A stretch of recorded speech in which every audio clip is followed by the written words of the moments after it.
The divorce papers were supposed to arrive next Tuesday. Instead, I found my wife's sister living in our guest room with her 3 kids and a boyfriend I'd never met, eating cereal from my favorite bowl like they owned the damn place. "Nick, meet Danny," Clara said from the kitchen doorway, not even looking up from her phone. "He's staying with us for a while." Danny was one of those guys who thought a backwards baseball cap and a 5-day stubble made him look tough. He gave me a lazy nod and kept eating my frosted flakes. "How long is a while?" I asked, setting down my toolbox. I'd just finished a 12-hour shift at Morrison's auto dealership, and my back was killing me. "As long as they need," Clara snapped. "Lisa's going through a rough patch." Lisa, Clara's younger sister, emerged from the bathroom wearing my bathrobe. "Thanks again, sis. You're a lifesaver." I counted to 10, then 20. "Clara, can I talk to you privately?" "Whatever you need to say, you can say in front of family." Family. Right. Lisa had been going through rough patches for the past decade, always landing on our doorstep with a new sob story and a new guy. This time, she'd brought her 3 kids, ages 5, 7, and 9, who were currently destroying our living room. "I work 60 hours a week to pay for this house," I said quietly. "I think I deserve a say in who lives here." Danny finally looked up. "Relax, man. We're not freeloaders. I'll chip in for groceries." "What's your job?" "I'm between opportunities right now." Of course he was. That night, Clara and I had our first real fight in months. "They have nowhere else to go," she insisted, brushing her teeth aggressively. "What about Lisa's apartment?" "Evicted. Danny's ex-girlfriend was crazy jealous and kept calling the landlord with complaints." "And before that?" "Look, Nick, they're family, end of discussion." But it wasn't the end. Over the next 2 weeks, our house turned into chaos. Danny ate everything in sight and left dirty dishes everywhere. The kids broke my vintage radio and used my tools as toys. Lisa treated me like hired help, asking me to fix her car, move furniture, and babysit while she went out with friends. The worst part? Clara took their side in everything. "You're being selfish," she told me after I complained about Danny using my expensive shampoo. "They're going through a hard time." "What about my hard time? I can't even watch TV in my own living room. Maybe if you were more welcoming, this would be easier for everyone." That's when I started noticing other things. Clara staying late at work more often, new clothes appearing in her closet, her phone always face down on the table. One Thursday evening, I was heating up leftover pizza when she walked in, looking flustered. "Sorry I'm late, crazy day at the gym." Clara managed the only upscale fitness center in our small Maine town. Usually she loved talking about her work, but lately she'd been vague about everything. "How late will you be tomorrow?" I asked. "Pretty late. I'm staying for overtime. New membership drive has us swamped." I nodded, but something felt off. Clara had never mentioned overtime pay before. My phone buzzed. A text from Mrs. Harkness, our 70-year-old neighbor who knew everyone's business. "Saw Clara's car at the Motel 7 on Route 9. Everything okay?" My blood went cold. I showed Clara the text. "That's ridiculous," she laughed, but her face went pale. "Mrs. Harkness needs glasses. Probably saw someone else's car. Blue Honda Civic, license plate FITNESS1? Maybe I stopped there to use the bathroom. The gym's plumbing was acting up." The lie hung in the air between us. Clara had never been good at deception. That night, I couldn't sleep. At 2 a.m., I drove past the motel. Clara's car wasn't there, but I noticed something else, a distinctive silver Audi with dealer plates. I recognized it immediately. Brett Carlson, the regional sales director at my dealership. The guy who always made jokes about blue-collar boys and their cute little wives. The next morning, I called in sick and did some investigating. I parked across from the gym and waited. At 3 p.m., Clara's shift ended, but she didn't come home. Instead, she drove to the motel. 20 minutes later, Brett's Audi pulled up. I felt like I'd been punched in the gut. My phone rang. It was my buddy Ed who ran the local tow truck service. "Nick, you sound terrible. What's wrong?" I told him everything. Clara, Brett, the motel, even the situation with Lisa and Danny. "Jesus," Ed whistled. "Your wife's cheating and her freeloading family is bleeding you dry. What are you going to do?" I don't know yet, but I'm done being the fool. Want some advice? Document everything, and don't let them know you know. That weekend, I installed a dash cam in my truck and started keeping a journal. I also put a GPS tracker under Clara's car. Nothing illegal, since both our names were on the registration. The tracker confirmed my worst fears. 3 times a week, Clara went to the motel instead of working late. Each time, Brett was there too. But the real betrayal came from my friends. I'd been meeting the same group of guys at Dugan's bar every Friday for 5 years. Tom, Steve, Mike, and Jerry. We'd played poker, watched games, and supported each other through tough times. I thought I could trust them. Clara's cheating on me, I told them one night, after a few beers loosened my tongue. The reaction wasn't what I expected. Come on, Nick, Tom said. Clara's a good woman. Maybe you're being paranoid. I have proof. Photos, GPS data, everything. Steve shook his head. Dude, that's stalker behavior. No wonder she's looking elsewhere. What's that supposed to mean? You're obsessed with this conspiracy theory, Mike added. Maybe focus on being a better husband instead of playing detective. Jerry, who I'd considered my closest friend, delivered the final blow. Honestly, Nick, you've been different lately. Angry, suspicious, paranoid. Clara probably needs space from all that negative energy. I stared at them in disbelief. So it's my fault my wife is sleeping with another man? We're just saying maybe there's more to the story, Tom said. I left the bar that night feeling more alone than ever. Over the next week, things got worse. Tom started avoiding me at work. We both worked at Morrison's, him in sales, me in service. Steve stopped returning my calls. Mike and Jerry acted like I had a contagious disease. Then I found out why. Clara had gotten to them first. I discovered this when Jerry's wife, Sandra, called me. Nick, I think there's something you should know. Jerry told me you've been harassing Clara, following her around, making wild accusations. He said you might be having some kind of breakdown. My hands shook as I held the phone. Sandra, that's not true. Clara is... Look, I like you, Nick, but Jerry's really concerned. He thinks you might need professional help. After she hung up, I sat in my truck for an hour, trying to process what was happening. Clara hadn't just cheated on me. She'd systematically destroyed my support system by painting me as the unstable one. That's when I decided to fight back. The next Thursday, I followed Clara to the motel again. This time, I was prepared. I had a high-quality camera with a telephoto lens, borrowed from Ed's security business. At 6 p.m., Clara's car pulled into the parking lot. At 6:15, Brett arrived.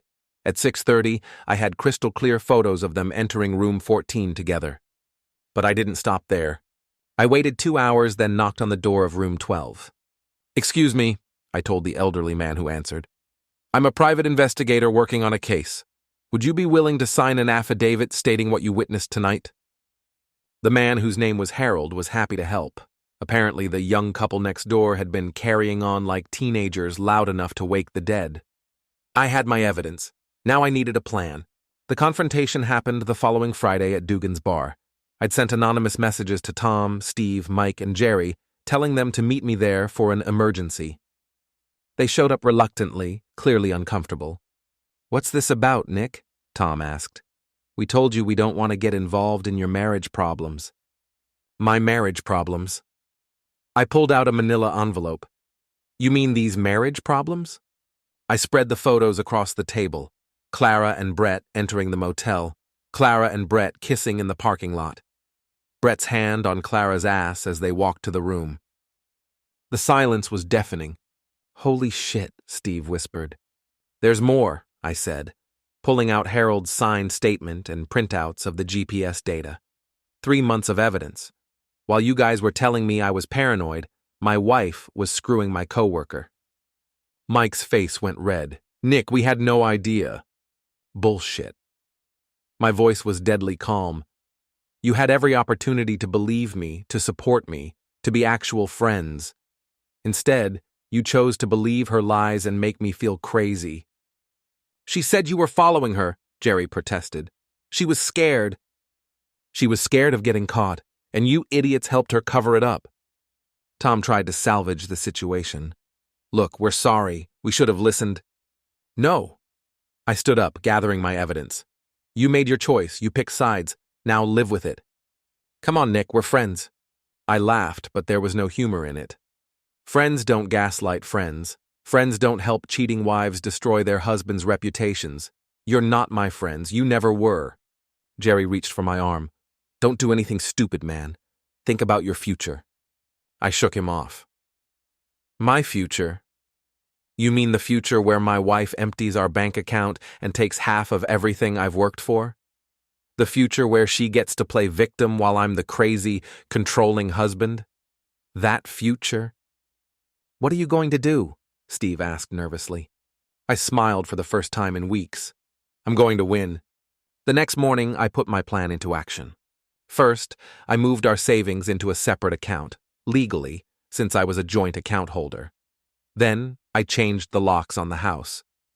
When Clara came home from her overtime, she found her bags packed on the front porch. Nick, what the hell is this? She screamed, pounding on the door. I opened it, but kept the chain lock engaged. Your stuff. You can pick up the rest later. You can't kick me out of my own house. Actually, I can. The house is in my name only, remember? You insisted we keep our finances separate. Her face went white. This is insane. Let me in so we can talk. Talk to my lawyer. I slid the divorce papers through the gap.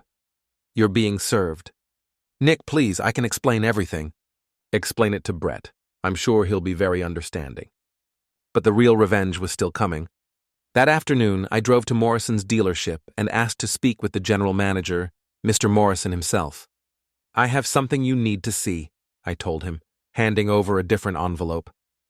This one contained photos of Brett using company vehicles for personal trips to the motel, credit card receipts showing he'd charged client dinners that were actually romantic meals with Clara, and documentation of him falsifying his sales reports to cover his absences. Mr. Morrison's face got darker with each piece of evidence. How long has this been going on, he asked. At least 3 months, sir. I have dates, times, everything. And you're sure about this? I have witnesses. Brett was fired that same day. Security escorted him out while the entire sales floor watched. Tom tried to catch my eye, but I ignored him. The final piece of my revenge came that evening. I discovered that Clara and Lisa had been planning to take me for everything in the divorce, the house, my savings, even my tools. Lisa's boyfriend Danny wasn't just a freeloader, he was Clara's accomplice, gathering information about my assets and daily routine. But I'd been gathering information too. I'd learned that Danny had outstanding warrants in 2 states. Lisa was collecting welfare benefits while living rent-free in my house, and Clara had been skimming money from the gym's membership fees to fund her affair. I made 3 phone calls. The first was to the police about Danny's warrants. The second was to the welfare fraud hotline about Lisa. The third was to the gym's corporate office about Clara's theft. By Sunday night, Danny was in jail, Lisa was under investigation, and Clara was suspended pending a full audit of the gym's finances. The house was finally quiet. I was sitting on my couch, drinking a beer and watching the game, when my phone rang. It was Jerry. Nick, I heard what happened. Clara's been calling everyone, saying you framed her. Did I? I don't know. Did you? Does it matter? You already decided I was the bad guy. There was a long pause. We were wrong. We should have believed you. Yes, you should have. Is there any way we can fix this? I thought about it for a moment. You want to fix it? Here's how. When people ask you what happened, you tell them the truth. You tell them that Nick Wheeler's wife cheated on him, lied to everyone about it, and tried to destroy him in the divorce. You tell them that her sister and boyfriend were con artists who tried to steal his house. And you tell them that when Nick had proof of all this, his so-called friends called him crazy instead of supporting him. Nick, I'm not done. You also tell them that Nick Wheeler documented everything, played by the rules, and won. You tell them that cheaters and liars don't always get away with it. Sometimes the underdog gets his revenge. I hung up and turned off my phone. 6 months later, I was a different man. The divorce was final, and I'd kept everything: the house, the savings, even my tools. Clara had been convicted of embezzlement and sentenced to community service and restitution. Brett never found another job in town and eventually moved away. Lisa's welfare fraud case was still pending, and Danny was serving 18 months on the outstanding warrants. My ex-friends tried to reconcile a few more times, but I wasn't interested. I'd learned that fair-weather friends are worse than enemies. At least enemies are honest about their intentions. I was leaving Dugan's bar one night when Tom approached me in the parking lot. "Nick, wait! I know you hate us, but I need to say something." I stopped but didn't turn around. "You were right, about everything. Clara, Brett, all of it. We should have stood by you." "Yes, you should have. I'm sorry, we're all sorry." I finally turned to face him. "Tom, do you know what the difference is between a mistake and a betrayal?" He shook his head. "A mistake is something you do without thinking. A betrayal is something you choose to do, even when you know it's wrong. You didn't make a mistake. You chose to believe a liar over a friend. You chose to make me doubt my own sanity. You chose to abandon me when I needed you most." "But we didn't know." "You didn't want to know, there's a difference." I walked to my truck, then turned back one last time. "Here's the thing about revenge, Tom. Everyone thinks it's about getting even, about making the other person suffer as much as you did. But real revenge isn't about destruction. It's about justice. It's about proving that actions have consequences, that lies have expiration dates, and that sometimes the good guys really do win." I got in my truck and drove home to my quiet house, where no one was eating my food, using my things, or lying to my face. For the first time in months, I slept like a baby. Baby, baby, baby, baby, baby.